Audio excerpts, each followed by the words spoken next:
தமிழ் மொழி எவ்வளவு ஆழமானது சுவாரஸ்யமானதுன்னு நம்ம எல்லாருக்குமே தெரியும். ஆனா ஒரே மாதிரி உச்சரிக்கப்படுற வார்த்தைகள் எப்படி முற்றிலும் மாறுபட்ட ரெண்டு அர்த்தங்களை கொடுக்கும்னு யோசிச்சு பார்த்திருக்கீங்களா?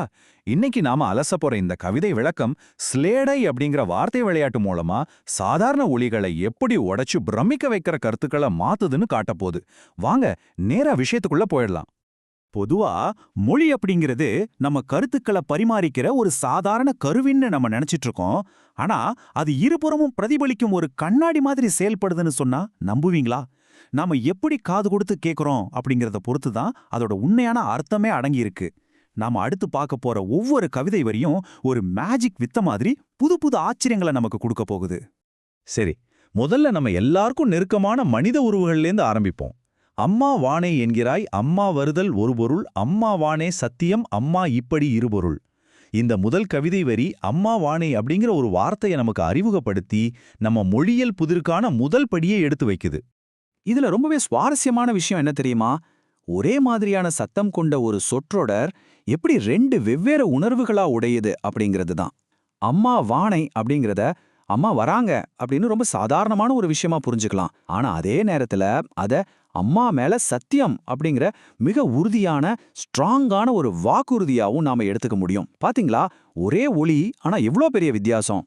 இப்போ அம்மாவோட சத்தியத்துல இருந்து கொஞ்சம் விலகி ஒரு அறிவார்ந்த விவாதத்துக்கு போலாம். இந்த வரிய கொஞ்சம் கவனிங்க. புத்தியில் ஆதவன் என்று நீ புன் சிரிப்பு கொள்கிறாய், புத்தியில் ஆதவன் என்பதனால் புத்தியில் ஆதவன் ஆகின்றாய். வெளியிலிருந்து பார்க்கும்போது இது யாரையோ கேலி செய்யற மாதிரி தோணலாம். ஆனா அந்த எழுத்துக்களுக்குள்ள ஒரு மிகப்பெரிய பாராட்டு மறைஞ்சிருக்கு. அதான் ட்விஸ்ட். இது எதை ரொம்ப அழகா விளக்குதுன்னா, இலக்கணத்துல விடுற ஒரு சின்ன இடைவெளி, ஒரு ஸ்பேஸ் எவ்வளவு பெரிய மாற்றத்தை ஏற்படுத்தும் அப்படிங்கறத தான்.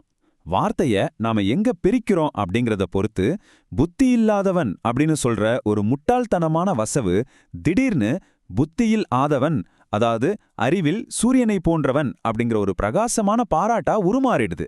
சத்தியமா இதை நாம யோசிச்சிருக்கவே மாட்டோம்ல. ஒரே உச்சரிப்பு கொண்ட ரெண்டு வார்த்தைகளுக்கு நடுவுல இவ்ளோ பிரமாண்டமான உணர்ச்சி இடைவெளி இருக்குன்னு நினைக்கும் போதே ரொம்ப ஆச்சரியமா இருக்கு இல்லையா?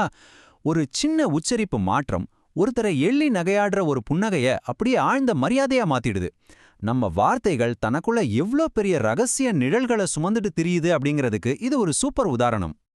அடுத்து பழங்கள் அப்படிங்கிற ஒரு ஒற்றை வார்த்தைய வச்சு கழங்கமின்மை அப்புறம் குற்ற உணர்வு, இந்த ரெண்டுக்கும் நடுவுல இருக்கிற முரண்பாட்டை கவிஞர் எப்படி உருவாக்குறார்னு பார்க்கலாம். பழங்கள் என்று சொன்னதும் பாலர் உள்ளம் சிரிக்கிறார், பழங்கள் பருகி நிற்பவர் பாவ முகத்தை சுழிக்கிறார். இங்க ஒரு பயங்கரமான முரண்பாட்டை நம்ம பார்க்க முடியுது. ஒரு குழந்தைக்கு அதே வார்த்தை ரொம்ப இனிமையான சுவையான பழங்களை குறிக்குது, அதனால அந்த குழந்தை சந்தோஷமா சிரிக்குது.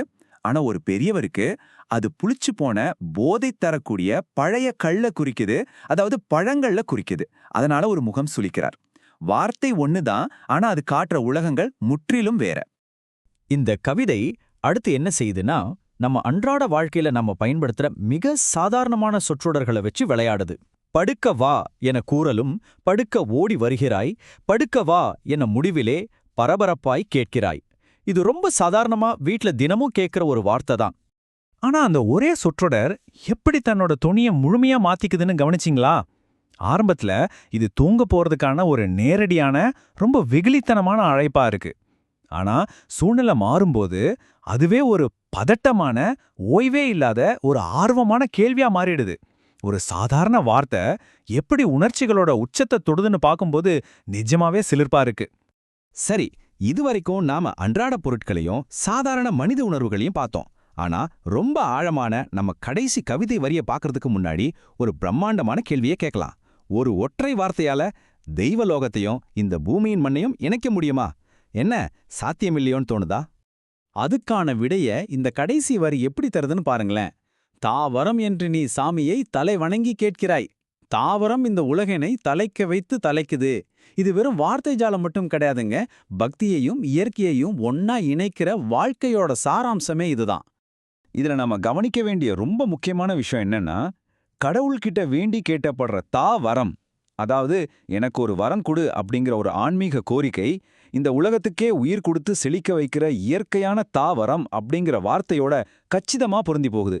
இறையானோட வரமும் இயற்கையின் தாவரமும் ஒண்ணுதான் அப்படிங்கிறத இதை விட யாரால இவ்வளோ அழகா சொல்ல முடியும்?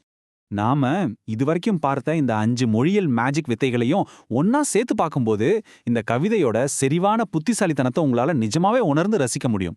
முற்றிலும் மாறுபட்ட கருப்பொருள்களுக்கு நடுவுல எவ்வளோ சரியான ஒரு பேலன்ஸ் இருக்கு பாத்தீங்களா? தாய்மை, அறிவு, முரண்பாடு, உணர்ச்சி, கடைசியா பக்தி, இது அத்தனையும் ஒரே மொழிக்குள்ள கொண்டு வந்த அந்த புலவனோட திறமை உண்மையிலேயே அபாரமானது.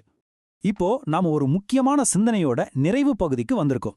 மொழி எனும் கண்ணாடி ஒரே ஒளியிலிருந்து இவ்வளவு வித்தியாசமான பிம்பங்களை பிரதிபலிக்குது அப்படின்னா, இன்னைக்கு நாள் முழுக்க நீங்க பேச போற சாதாரண வார்த்தைகள்ல கண்களுக்கு தெரியாம என்னென்ன ரகசிய அர்த்தங்கள் ஒளிஞ்சிட்டு இருக்கோ யார் கண்டா? கொஞ்சம் உற்று கவனிச்சு பாருங்க. உங்க மொழி உங்ககிட்ட என்ன விளையாட காத்திருக்குன்னு உங்களுக்கே புரியும்.